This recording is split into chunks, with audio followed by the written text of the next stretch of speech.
Uthethwa ngobomo obutsha, alibonga igama lenkosi. That means bukhona ubomo obutsha. Kwa maths ke kwakuthiwa into yenze left uphinde uyenze nase right. Therefore kuba bukhona ubomo obutsha esiva ngabo namhlanje, that means bukhona ubomo obubudala ngaphambili. Malibonga igama lenkosi. But uthi verse 1 onsikelela kakhulu. Uthi ndiyanivuselela bazalwane. That means akuthethwa nabantu abangenayo entweni. Amen. Akuthethwa nabantu abafikayo ebomini. Amen. Kanti ijonga kakuhle lento ngabantu abebeke baphila ubomi obungaphambili. Kodwa kule ndawo esifunda kuyo namhlanje kuthanjiswa ngobomi obutsha. Kuthanjiswa ngokuthi yanivuselela bazalwane. Therefore akungabantu nje abethethwa nabo, kodwa ngabantu abazana noThixo, ngabantu abake baphila, kodwa babonakala ekuphileni kwabo kukhona ukuphelelwa komoya. Glory to Jesus. But to verse 1 ndiyanivuselela bazalwane ngemfefe zikaThixo. Halibambe igama lenkosi. Nalapha ekholweni bathandekayo sesikholwa sesimazile uThixo futhi sesiphile naye sesenze yonke into naye, kodwa ufikelela ukudinwa, kodwa ufikelela ukuthafa, because imvuselelo ingena phambi kokudinwa khona. Imvuselelo ifika phambi kokumuntu ophelelwe ngamandla khona. Uthi Gideon kathatha kwenye indawo uthi inkosi amandla phelile. Iproblem yethu silibandla likaThixo, sizazi tired amandla sephelile. Sikhohlwa kuya kumnika simandla, sikhohlwa kuya kusomandla sithi somandla amandla phelile.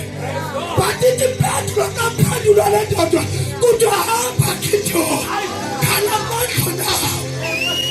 That means kunamandla interest wayo kuthi bathandeka. Hallelujah. Hallelujah. Noma singasibathi izinto, noma singadibana nabantu, sivuka uqobe sihamba ngalo namhlanje. Ayini uqhawala izolo. Bakuthike kuba siyekuthika. Sithika amanje besihamba ngawo. Ubaba buthala bufanele. Therefore sifuna ubaba obutsha. Glory to Jesus.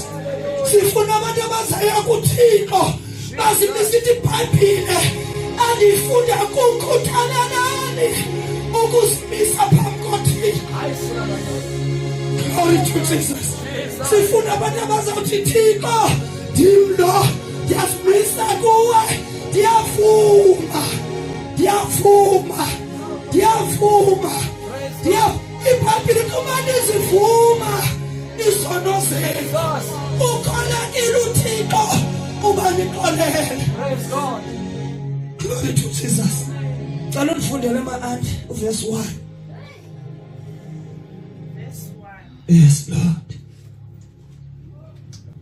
Ndiyanivuselela ngoko bazalwane ngemfefe zikaThixo. Oh Jesus. Ukuba ninikele imizimba yenu ibe lidile liphilile. Ukuba ninikele imizimba yenu ibe lidile liphilileyo.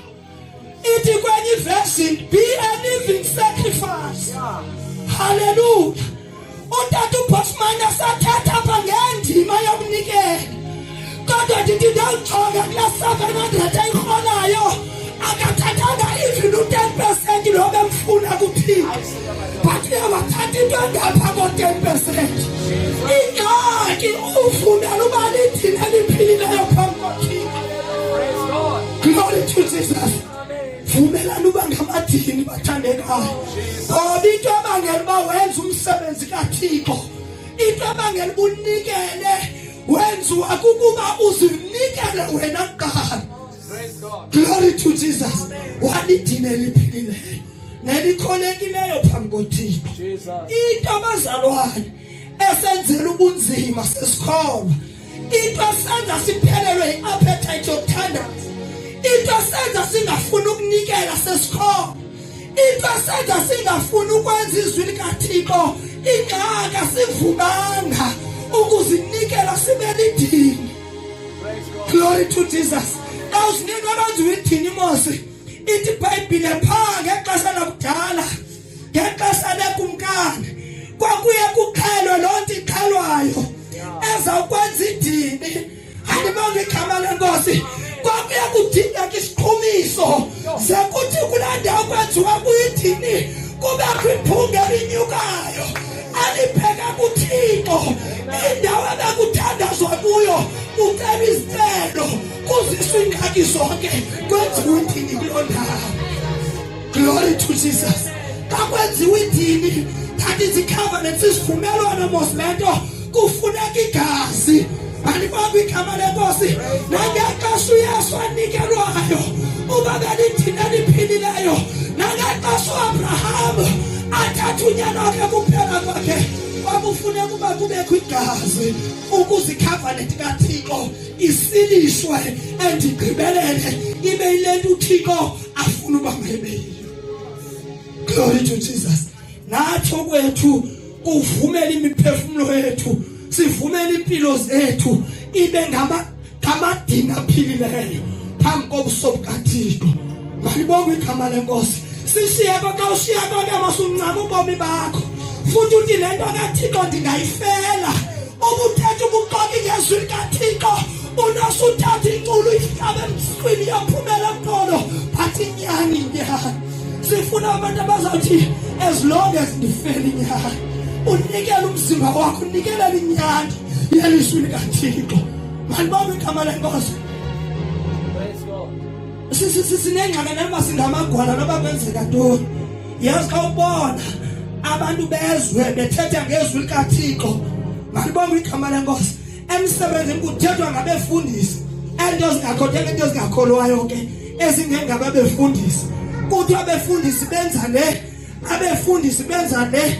Ndithi Nkosi yami niyayale nto nithetha ngayo, because ukhona umahluko komuntu ongumfundisi. Ndithetha ngomuntu obizweyo ke mna ke nomuntu ozibiza kungumfundisi. Xa ndimamela ntoni izithethayo endokokuqala ningobefundisi, fanani imilomo because ii-colleagues zami ezinithetha ngazo. Andinithetha ngabefundisi nje nenzela uba mandiphendule, andizuthula le nto niyithetha ayikho ngoba ninezweni izinto nisezweni elizwe lena ligqibanga.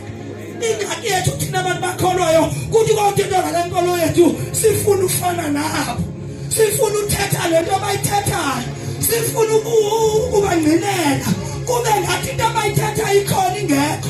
Nangoku akekho umfundisi oreyiphayo nditsho nangoku, akekho umfundisi othweleyo nditsho nangoku, akekho umfundisi onamanzi nditsho nangoku, akekho umfundisi onamafutha nditsho nangoku.